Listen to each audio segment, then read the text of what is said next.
Welcome to Miles Ahead, the Canadian Points podcast brought to you by frugalflyer.ca, where we talk about all things miles and points, a hobby that allows us to travel all over the world in style and on a budget.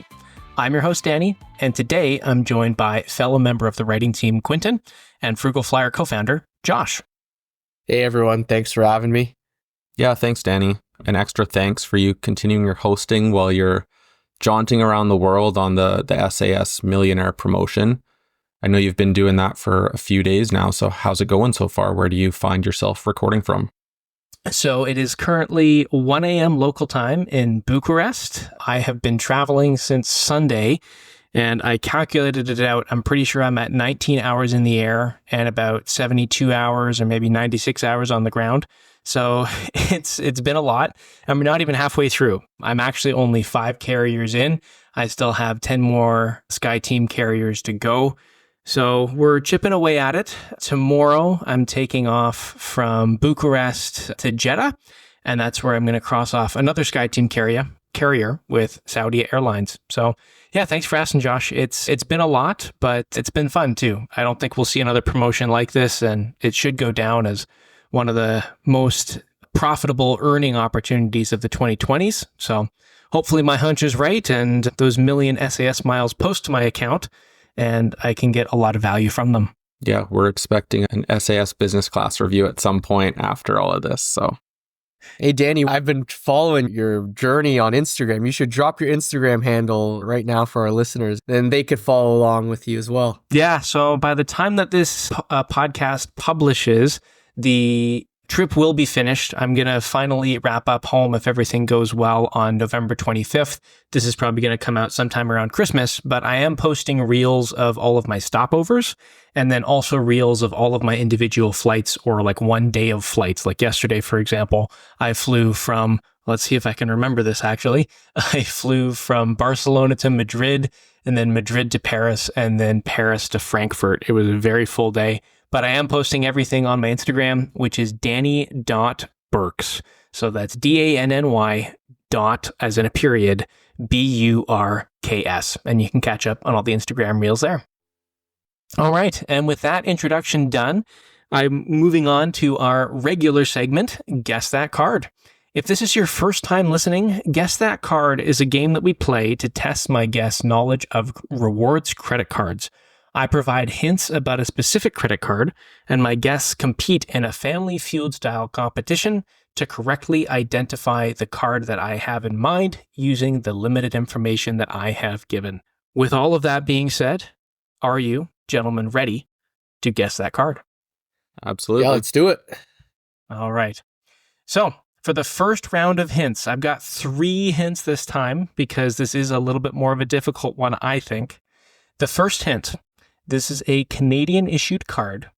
There are often upgrade offers available, and this card comes with a $100 annual travel credit.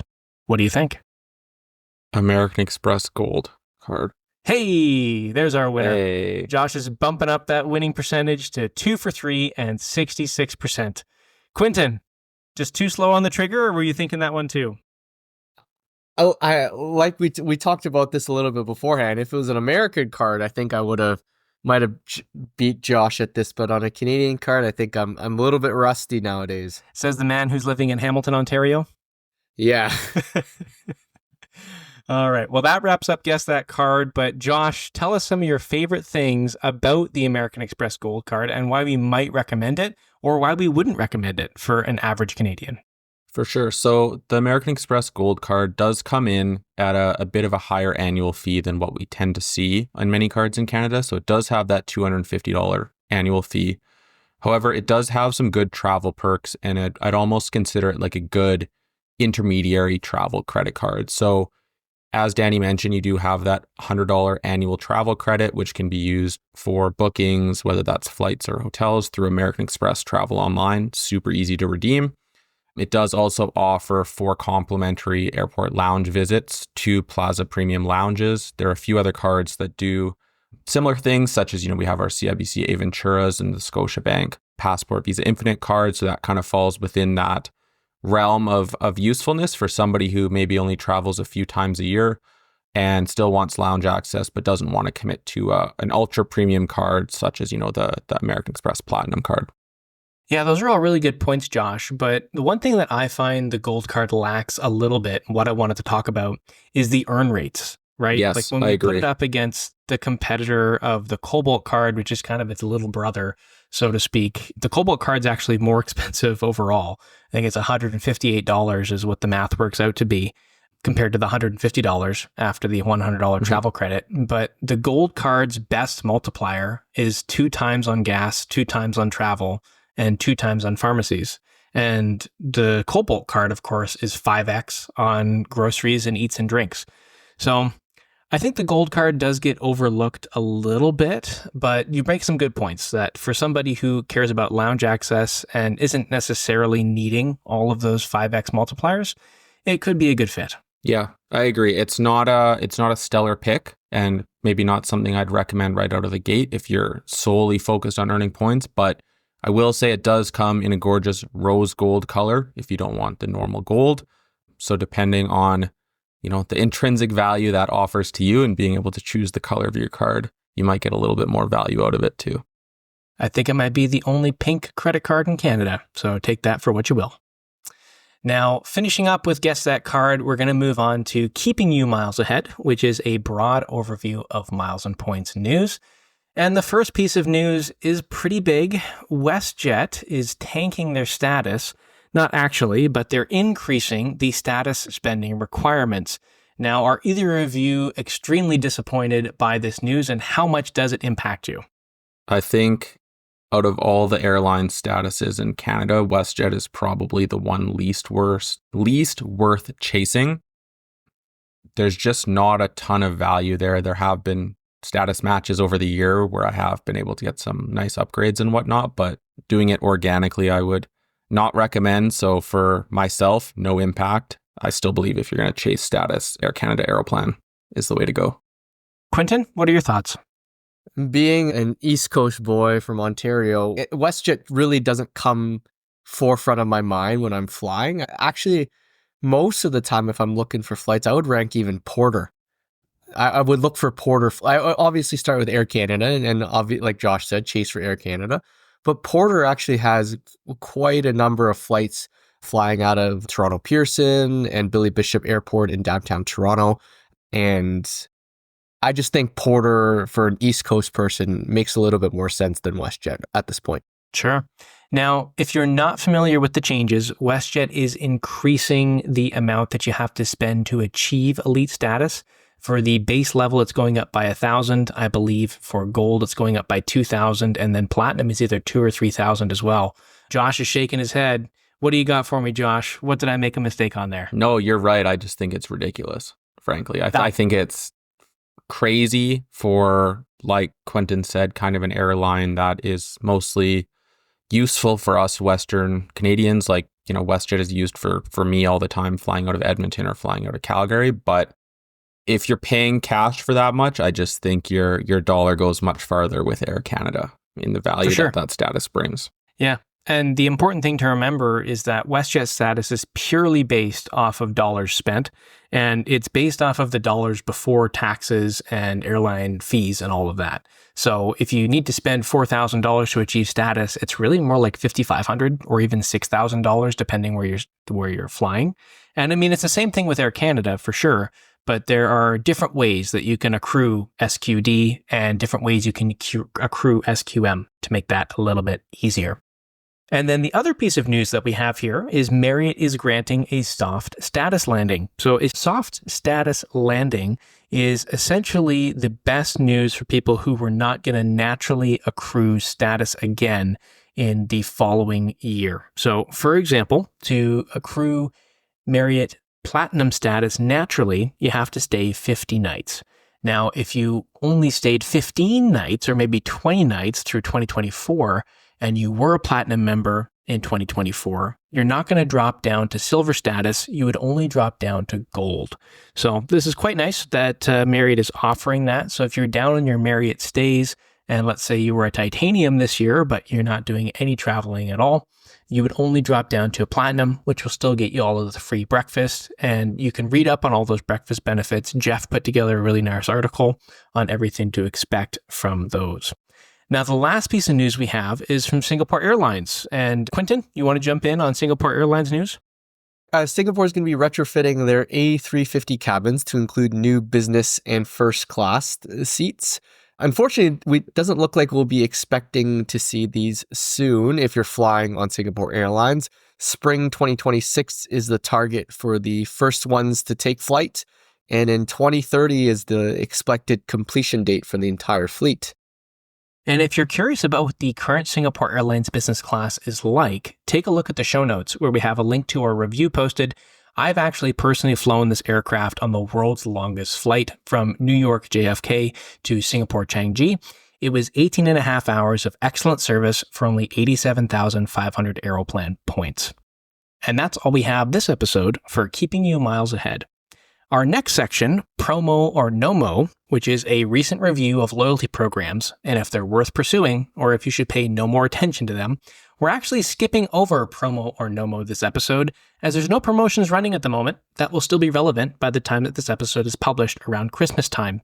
But that's not terrible news because it means that we get to move on to Learning to Get Miles Ahead, our main event. And today we're going to be talking about earning points with your plus one. So this is going to be with a close friend or earning points as a household. Now, gentlemen, we are all extremely lucky. We have wonderful partners who support our passions. I want us to discuss how we first broached the conversation of asking our wonderful partners how to get involved in the world of miles and points. Josh, why don't you go first? Sure. So I essentially earn miles and points with mainly my significant other who I met in 2019. Up until that point, I'd been doing the miles and points thing kind of aggressively by myself and learning as I go. So after we met, probably within the first year, I kind of shared this hobby and, what it's able to unlock. And of course, there was, I'll call it immediate skepticism, for lack of a better phrase, perhaps, but obviously some interest. So what we did in 2020, right before, everything kind of went sideways with the pandemic, we did do a trip to Greece, particularly Santorini, for about a week. And so through Miles and Points, I was able to book a itinerary all in business class, including Swiss, which was a great experience. And then we were able to stay in some nice hotels on Santorini. And I think that was kind of the proof is in the pudding moment. It's it's not just talking about what can be done. This is what can actually be done. And I think it was kind of a realization for her at that point. So since then, she's kind of been all in. I run everything on my end with spreadsheets and tracking and what cards to apply for and what we're working towards next and all of the fun stuff that comes with that, like booking itineraries and all of that. But she's been really supportive and is more than happy to participate, in her unique way of participating, because she loves the benefits and the perks and being able to fly business and go places that we may not otherwise be able to afford. Yeah, no, that's really good points, Josh. And just for clarity, that trip that you and your partner took to Santorini, that was 100% on your points, or did she actually sign up for one or two cards before then? That was 100% on my points, and I viewed that as a small sacrifice for the greater good in the long term. And it worked out. Play that long game. Let's get the long con going straight away. Agreed. I love it. That's a good investment. Absolutely. It's a very good investment. Absolutely. Now, Quentin, you've got a partner as well. How did you first get your partner involved in Miles and Points, or was she the one that started it? No, Erin was definitely not the one that started it. We also met in 2019, we met in 2018 and then really got together in 2019. And it was a little bit of an awkward conversation. And I think I speak on behalf of a lot of people that have player twos that aren't really into the game. It is a little bit of an awkward conversation to bring up to your partner. Hey, maybe you should apply for this credit card, this credit card, this credit card, because credit is kind of a taboo subject for a lot of people that aren't in this game, right? we always hear parents, grandparents, uncles, aunts, family members being like, let's limit your debts. Let's not apply for so many credit cards. And we actually have an article on Frugal Flyer about the common myths that go with credit cards and credit scores. So I was a little bit apprehensive to introduce this hobby and this passion of mine to Aaron, but it very much was like Josh, the proof is in the pudding. We took a flight to see grandparents in Sault Ste. Marie. She was ready to pull out her credit card that earned nothing to go book her flights, and I said, "No, Aaron, I'll take it. I'll handle the flights." And Nice. she goes, "Oh no, that's so expensive." And then I was like, "Guess what? It cost $0." And that's how it got kickstarted. A couple more hurdles on the way until present day with convincing to get credit cards and a couple stories we'll talk about a little bit later. But it's been mostly smooth sailing since then. So we have one guest that went to Santorini and another guest that went to Sault Ste. Marie. There are levels to this game. Yeah. I love it. And then now for me, I was actually extremely lucky. It was Marta, my wife, that was the one that pushed me to start getting involved with this. I was in a position in 2019 where I was able to put a lot of spend on a credit card.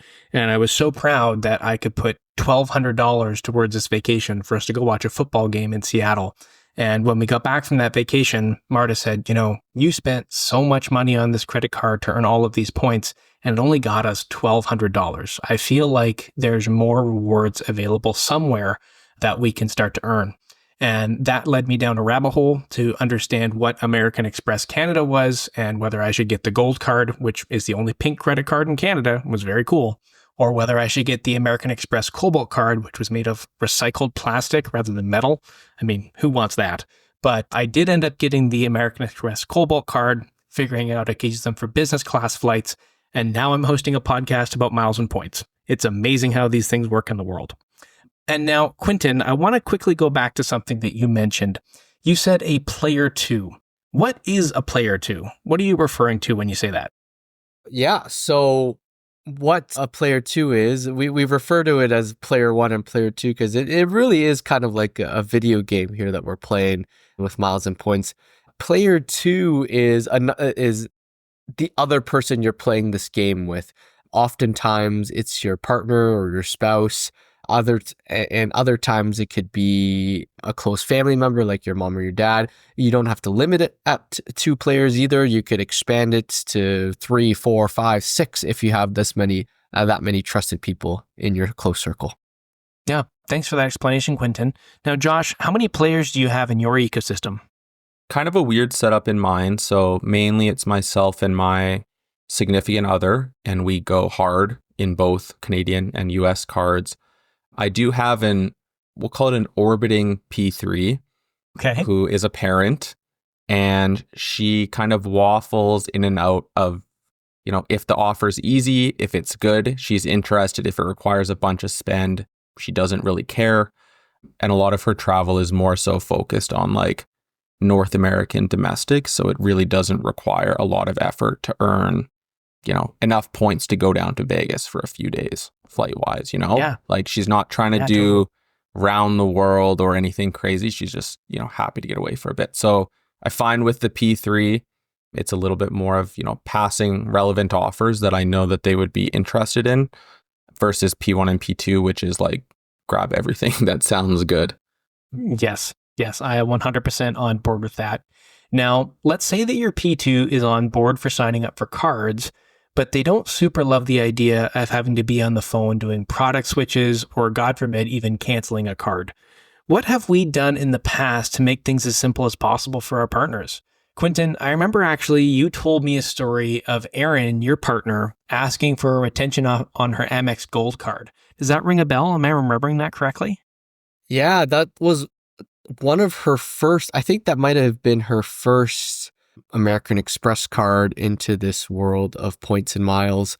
Way back when, 5 years ago, we were actually buying new parkas for the winter. Bought 2 new parkas and met the spending bonus just with, I think it was $3,000 and just met it. And we used up all the benefits in the card and we kind of just let it marinate until a year passed, and I remembered that we need to call in to see if we could get a retention offer. This horrified Erin have to go and talk to some person on the other end of the phone about something that she wasn't really comfortable with. So what we ended up doing is, if you remember that scene from Love Actually, the Christmas movie, sure, where like the person's at the door with the signs with all the writing, cue cards. Yeah, sure. Yeah, and they're just kind of repeating what's being said or something along those lines. I was almost doing that, but she had a screen in front of her, and I was like live typing what she was to say. That's a little bit more dramatic than I'm sure other people have with that experience. Sadly, we weren't able to get a retention offer, so we just canceled the card because the cost didn't really outweigh the benefits by holding it. But yeah, that was our first story. It's thankfully it's gotten a little bit better. She's a little bit better at calling in now. Okay. Yeah, I mean, definitely being on the phone, like I mentioned, is always difficult when somebody who isn't geared into this world all the time and they know what to say right away. That can be super difficult. I know that the mute function on iPhones is one of our favorites in the household. As the bank representative says something, Marta will put the phone on mute and be like, Danny, what the heck do I say here? I say it, and then there's that awkward 45-second pause as the bank representative waits. But Josh, what kind of things have you done to make things more simple for your partner?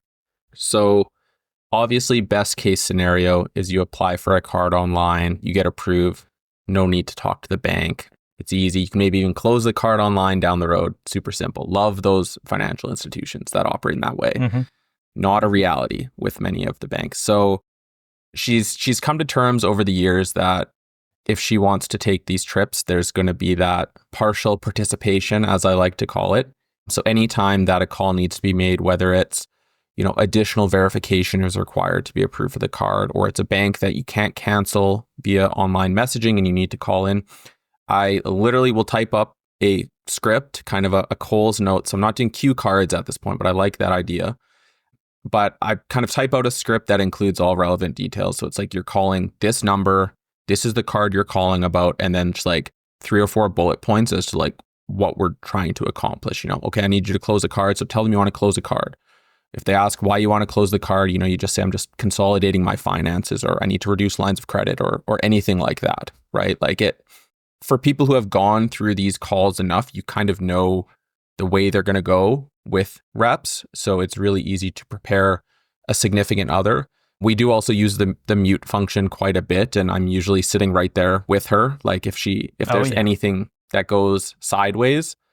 And I mean, she's even just had times where she's a little unsure and she'll just straight up say, my significant other handles a lot of the finances. Can you just give me a second so I can ask him? Like if she's been asked to keep the card open or something, right? Like, right. It's not unheard of to have one person in a household, manage the finances. So it's not like any of those conversations are weird, but I definitely find preparing her with a script makes her more feel set up for success and a less kind of an unknown going into those calls. But it's also taken years to get to that point. It was not a type up a script and now she's happy to call. Like even I still hate calling for what it's worth. Oh, for sure. But on that point of a script, Josh, I mean, it's important to remember for all you player twos out there that the bank representatives are on a script as well, right? It's very much, does customer give A answer or customer give B answer? It's not like they're looking for the correct one. You say yes or you say no, and their script is set up that way so that it's easy for them to make the right decision and for them to follow protocol, because we are dealing with financial institutions where things are black and white. Things are usually not very gray, but that's kind of where Frugal Flyer shines a little bit, digging in those gray areas. And if you want more information on everything you can do to convince your player two to collect miles and points, we do have a very old but still relevant article on frugalflyer.ca all about that. Now, we talked about this a little bit, but we want to really dig in here.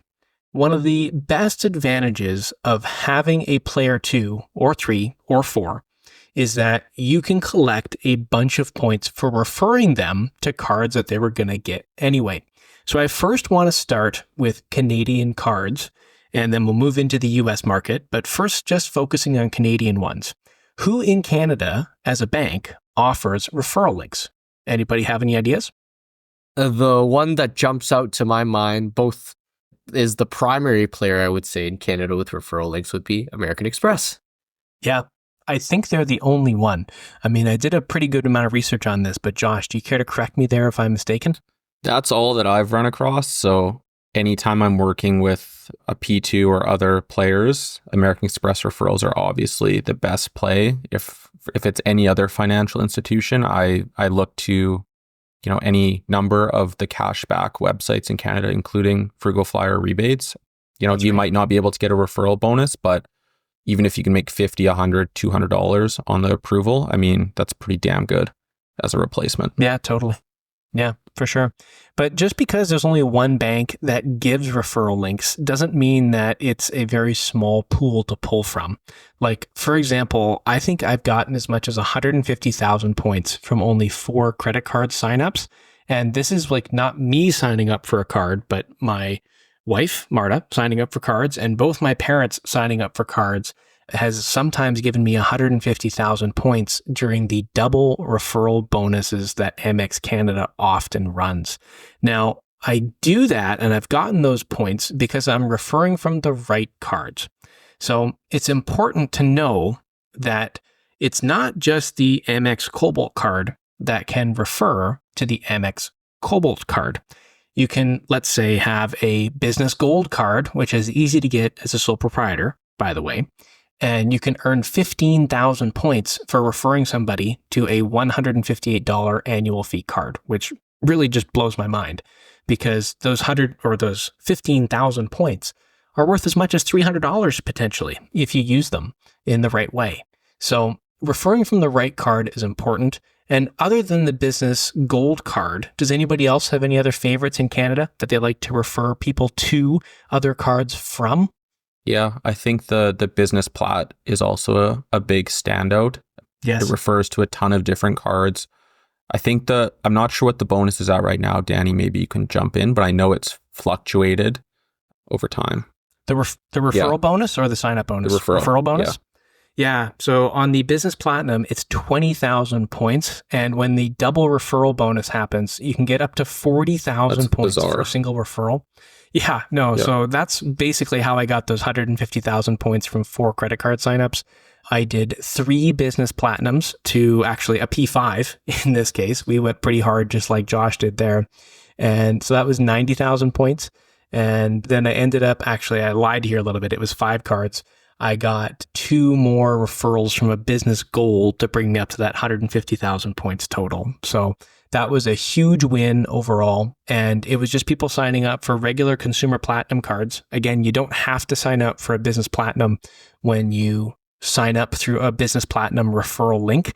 I wrote a pretty in-depth article about how all of those referral bonuses work that you can read and make sure that you're fully up to date on. Now, Quentin, we're going to dive into your realm a little bit more here with US cards. Now, US Amex referrals do significantly differ in that the cards available is much wider. So I talked about, for example, referring from the right card, that in Canada, if you refer from the Business Platinum or the Business Gold, you can get like 15,000 or 20,000 points per referral. But if you're referring from the Cobalt, you're only going to get like 5,000 or 7,500 points per referral. When you're referring from US cards, if you're referring from a Amex Green card or an Amex Gold card or an Amex Platinum card, all of the membership reward earning cards, you can refer to any card possible. So this includes like the Marriott Bonvoy cards, the Hilton cards, and you can still get a membership reward referral bonus. So it is a huge difference. Now, Quentin, there's a bunch of banks in the US that do offer referral programs. Do you have any that you've used personally? Yeah, I've used both. The primary one that I've yielded quite a number of points for recently is Capital One. They offer quite a generous referral program. I believe it is still 25,000 points, but correct. Might want to fact check me on that one if you're referring to and from. Yeah, and the other one that I have used in the past is Chase. We do love our Chase points. UR points transferring to Hyatt. I know, Josh, you're a recent ultimate reward point earner. You were locked out of Chase for many, many years. Have you done any Chase referrals yourself? Haven't done any yet, but I'm hoping to slowly get my significant other into Chase as well and then leverage that a bit. So work in progress. That's a big step. That's a big step. That's almost like a marriage step. I mean, to get on the phone with Chase to do like a 2-factor authentication, that gets pretty intense. Yeah. You got to be locked into that one. Yeah. Cross that bridge in a bit. You know, I might be talking a bigger game than reality. So we'll see. That would be great. We're all hoping for you.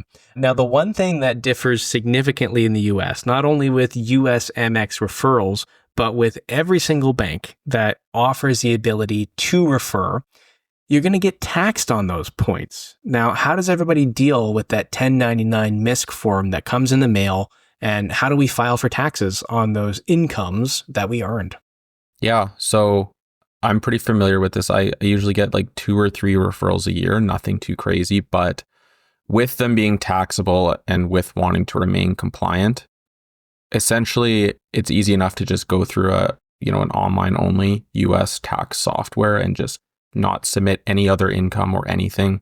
You're essentially submitting, I believe what I do, and keep in mind, we are not tax professionals on this call, so do your own research, but we are absolutely not. You can submit as essentially a non-resident alien. I can't remember what it's, maybe like a 1040 NR is what it's called or something. Either way, look into it.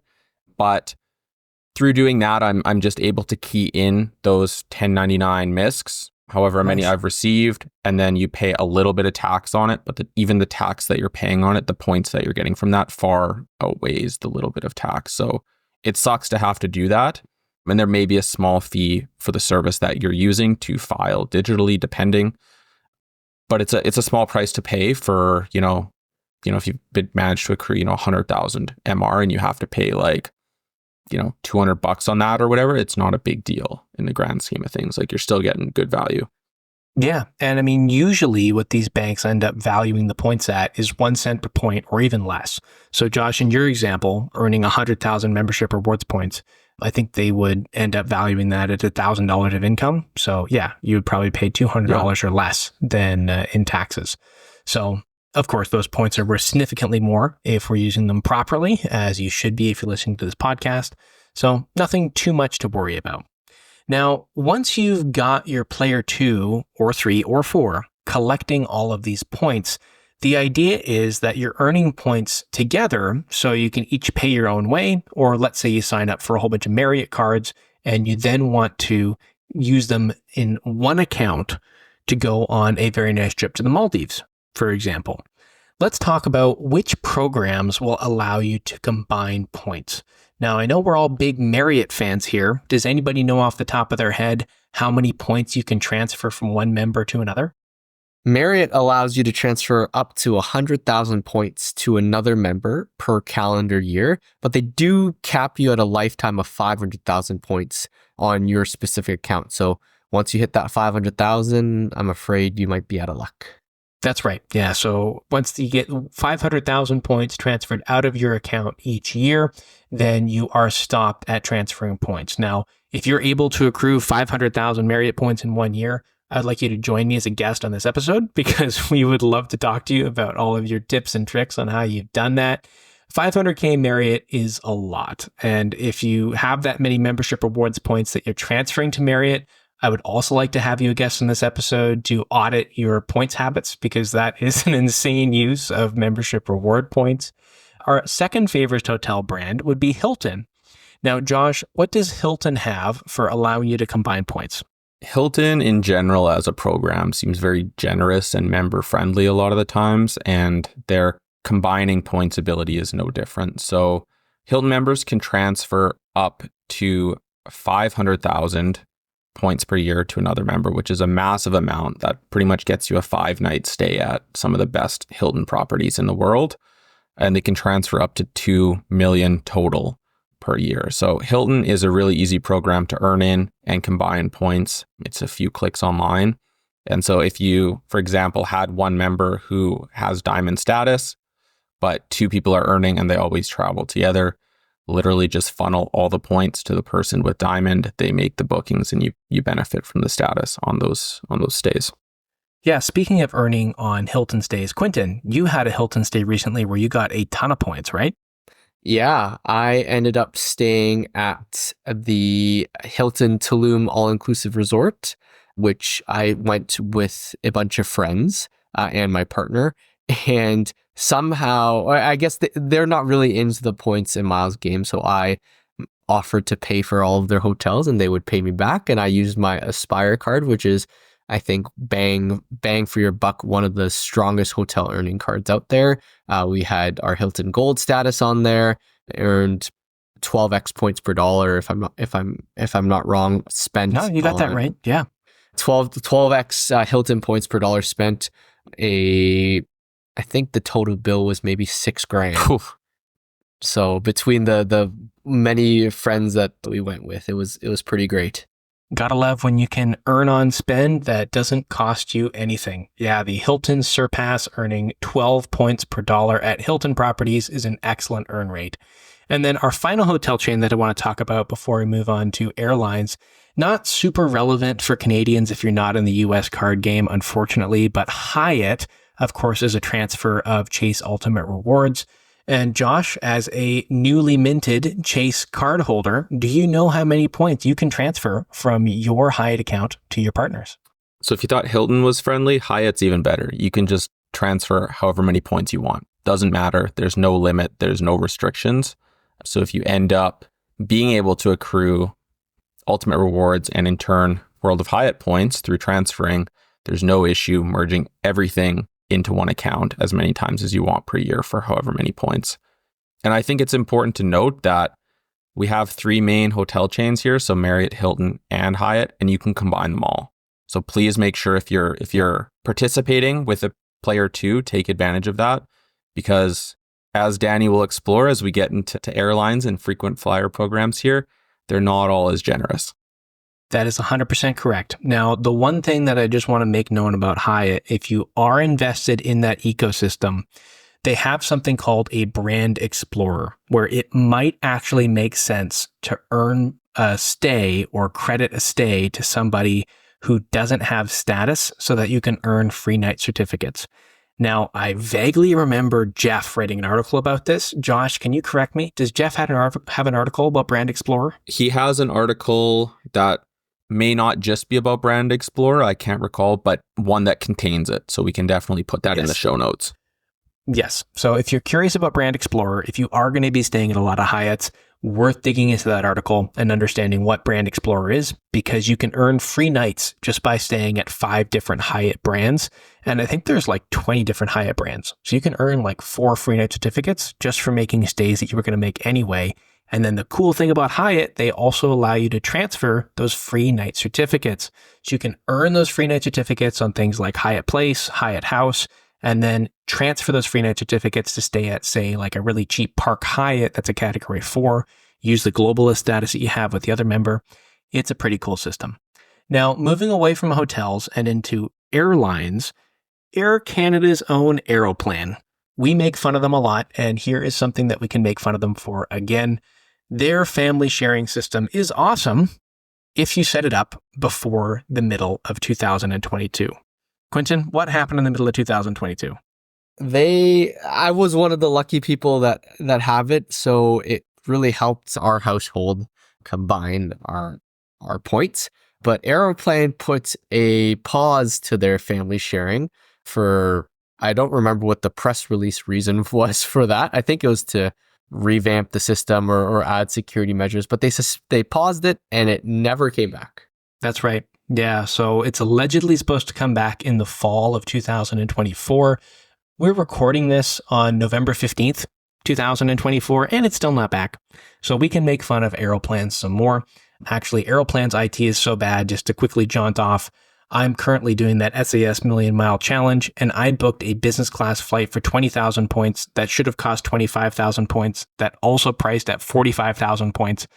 So it's just a mess right now with Aeroplan, but the key lesson there is take advantage of the bad IT when it's in your favor. Now, British Airways, Josh, I know that you talked about your love of British Airways family sharing when we did our Avios episode. Can you share some more details about that? For sure. So we do have an article. It's the British Airways household account, and we'll include a link in the show notes for more information. But the British Airways household account is arguably one of the best kind of family sharing accounts for frequent flyer programs. It's really easy to add multiple members, and you're essentially able to pool Avios automatically once a member. So you don't have to transfer between members. It just goes into one bucket. You'll have your personal Avios balance, and then you'll have the household bucket. And when you do bookings, so for example, if I do a booking under my account for myself and my significant other who is in my household account, it essentially takes a chunk of miles out of each of those two accounts. And that's how it works. So it's really easy if you have multiple people earning, funnel it all into one, make those bookings. I will note you can also transfer Avios between accounts. So this is different than the household. You can transfer up to 60,000 Avios between two members at a cost of 50 USD. Now you might be wondering, what's the point of this if I can just create a household family account and merge things together? So Avios is a wild and wonderful kind of complex system, and I highly recommend going back and listening to that episode that Danny mentioned. But Avios is kind of a program that has many different aspects to it. So while you can create this British Airways household account, if you want to then use Qatar Airways Privilege Club to book something, that household account cannot be used in that function, essentially. That's right. And that is where you may run into some problems. So the fact that you're able to transfer miles or a chunk of miles for a small fee and not within that household account, so I could move miles from myself to my significant other, then those miles could be used to book with Qatar Airways Privilege Club. So the household account is great if you're actually making a booking within the British Airways Avios portal and within that program. But if you're trying to move it to one of their other programs, that household account really doesn't work in that way. So don't get yourself caught if you're trying to do a booking direct with Qatar Airways. That's right. Yeah, I ran into that actually when I was booking a Qatar Airways first class flight. I had everything linked up through British Airways and it just wouldn't book. And that's when I figured that, I've got to pay. It turned out to be $150 US because I needed to move a lot of Avios from one person to the next to be able to do this. And it was just the cost of doing business, but we got an excellent flight out of it. So I was pretty happy. But again, the reason why you want to combine these points is so that you can make one booking with points earned from both parties. And the reason why that's important is because if you're on separate bookings, not the end of the world, but if something happens to like a plane swap or something, you could end up, because those bookings aren't linked, in two different places on two different days when you're traveling together. So really nice to be able to make all those bookings in one single transaction rather than have them be 100% separate. And then the final frequent flyer program that we're going to talk about is Air France Flying Blue. And I will fully admit, I do not know anything about this Flying Blue family sharing account, even though I have Air France status. I got that through a status match that I did this summer. But Josh, I think you're probably our Air France expert in this show today. So why don't you talk a little bit more about that Air France family account? This Air France family account really goes to show that you never stop learning in this hobby, as this is just something I learned about a few weeks ago. So it's very new to me as well, but it's a bit more restrictive than the British Airways account, but still adds value. So for anyone who collects Air France KLM Flying Blue miles, you can essentially create a household account. And so what that looks like is you have your household leader, and they're kind of in charge of that family account. And then you're able to add one other adult. So most likely this would be a partner or spouse. And then you can add up to 4 children to that account. So that's the max. Oh, wow.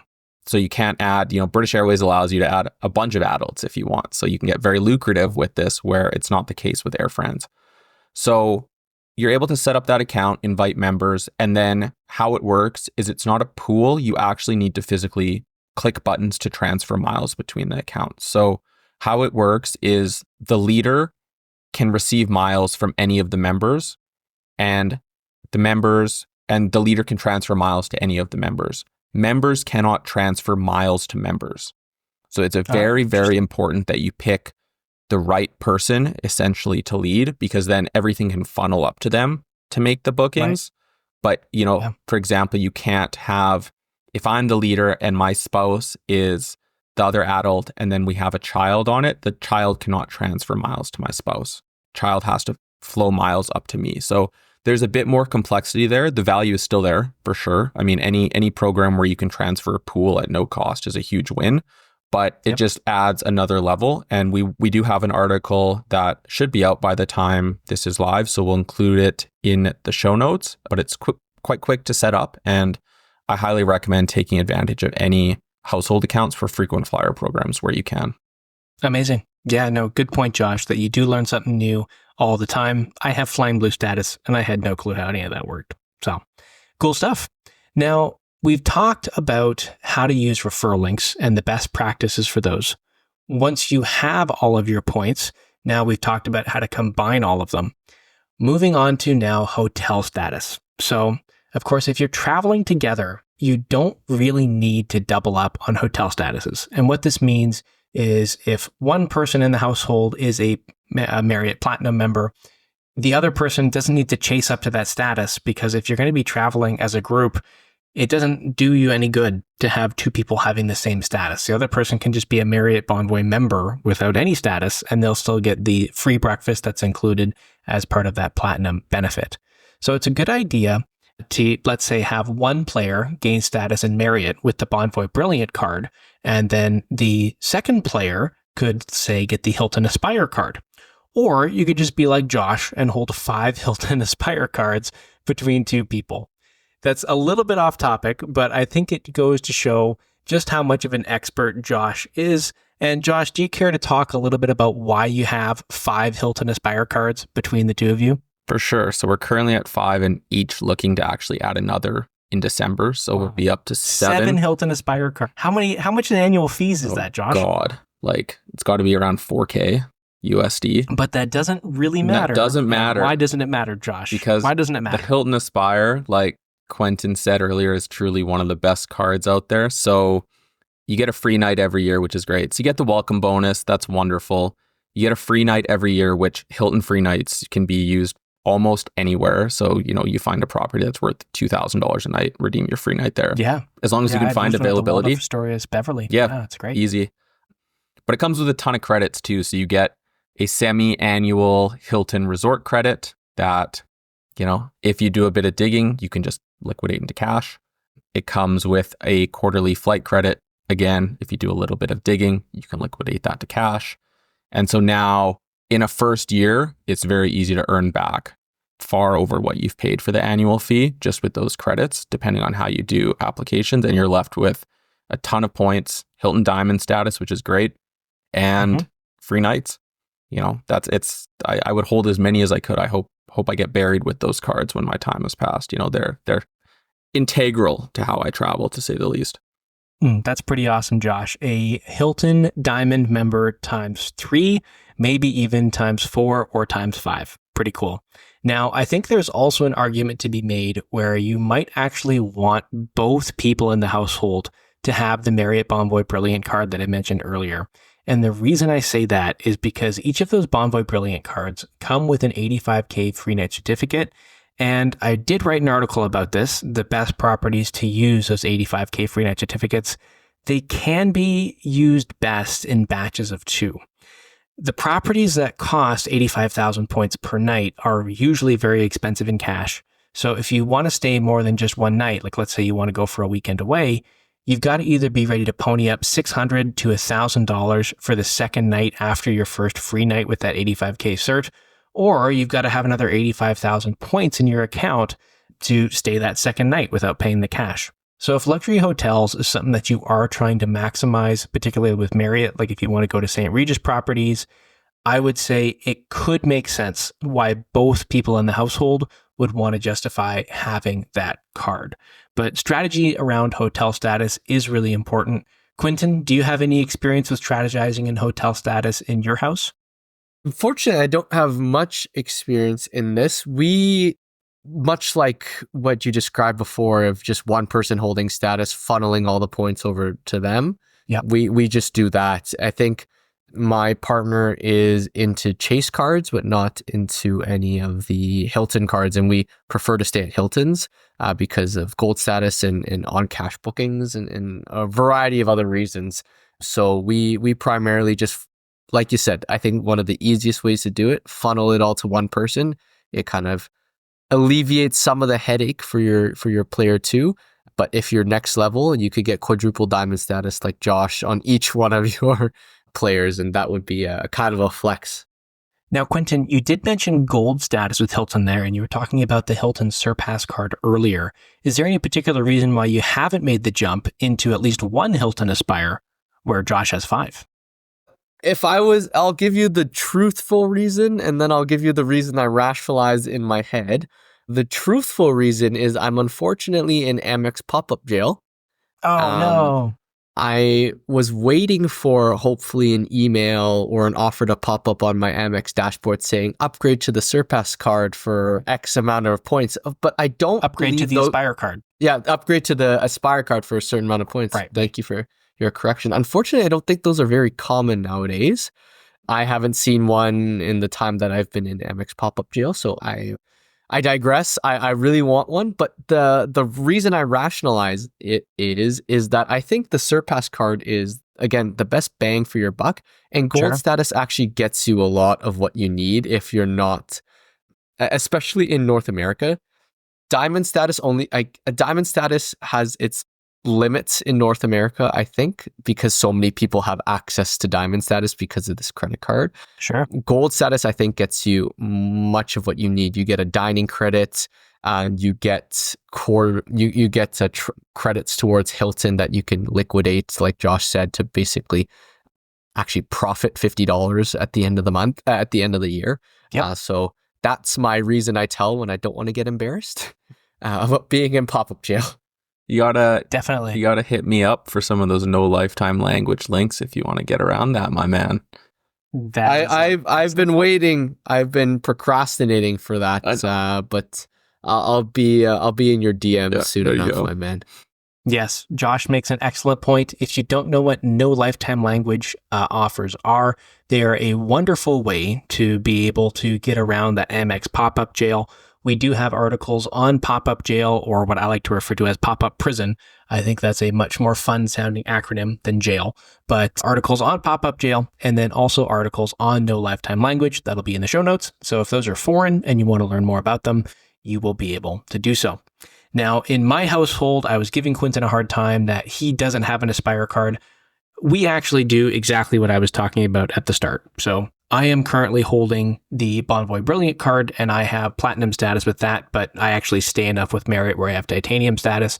And then my wife, Marta, does hold an Aspire card, and she has the status with Hilton. So it works that way for both of us in the sense that when we're staying at a Hilton, it's her account, and when we're staying at a Marriott, it's my account. Now, the last topic that I want to talk about for our main event of earning points with your +1 is when should you make your player 2 an authorized user versus getting their own card? I think the most common scenario where this makes sense is with the Amex Cobalt card. Now, I'm kind of putting my guys on the spot here, but Josh, why would somebody not have 2 Cobalt cards in the same family and rather just have one authorized user and have one person who owns that credit card? So I'll jump in here. This is exactly what we do with our Cobalt card in my household. The reason for that is that there really is no value in holding 2 Cobalt cards. The welcome bonus is not that great right now. I believe it's 15,000 points. So we don't even think that's worth a hard pull on your credit file for 15,000 points. It depends on who you ask, but we didn't think. We were in the process of buying a new car and stuff like that, so we didn't think it was necessary. But the perk of it really is that the Cobalt card has $0 annual fee authorized users. For, I don't know actually what the limit is, but I've seen people give their dogs one, their cats one, etc., etc., etc. But I gave an authorized user card to my partner, Erin, who then uses that for her groceries and her gas and a variety of other purchases dining out. And that just saves us an annual fee because the $12.99 per month does seem like it's quite low, but it does add up to, I think, almost $160 or $170 a year. And in that sense, we're still earning all of those multipliers for half price, if you could think of it that way. Yeah, those are all really good points, Quentin. The two scenarios where I think it might make sense to have two Cobalts in the house, at least temporary, is the first one if the sign-up bonus ever gets increased again. But the second one being that referring from a business platinum, if it's available, or from a business gold, I know is available all the time, during those double referral bonus events, that could be 40,000 or 30,000 points just as the referral. And then you also get those sign up bonus points as well. So it could be 55,000 points for a household to sign up for that particular Cobalt card. And yes, you're going to pay the annual fee of $156 or that $12.99 a month that Quentin mentioned, but that could be well worth it to add it. But long term, Quentin, you're 100% right. The free authorized users that are on that Cobalt card never make it make sense in order to have two of them. Unless, here's a third one that I'm just thinking about right now. The cap is at $2,500 per month in 5X spend. Now, 5X spend is at grocery stores and 5X spend is at restaurants. So if you're spending more than $2,500 a month, every single month, it absolutely makes sense to jump in and get that second Cobalt card under a second user, because adding an authorized user doesn't give you more ability to spend. You're still capped at $2,500, whether one person spends $2,000, the other one spends $500, it doesn't matter. Now, authorized user cards don't come with a sign-up bonus. So for example, if you have the TD Aeroplan Infinite credit card and you add your authorized user, you're going to pay an annual fee for that and you're not going to get any sign-up bonus. But occasionally, American Express Canada has had a small reward for adding authorized users. Sometimes it's quite big, such as the Business Platinum, for example, earlier on this year, was giving 25,000 points if you pay a $200 supplemental annual fee. Depending on your situation, you're effectively buying points for less than 1 cent per point. So if you think you can use them for more than that, this could be well worth it. Did anybody take advantage of those authorized user bonuses that is on the show today? I haven't this year, but in the past, I definitely have with American Express Canada. Gotcha. Quentin, have you taken advantage of any of those? I also haven't. It kind of just went straight over my head at the moment. So yeah, fair enough. I guess I'm the only one then that has a credit card under my cat's name. Definitely a real person, Henry Burkett. He is legitimate and he lives at my house, and his birthday was in 1996.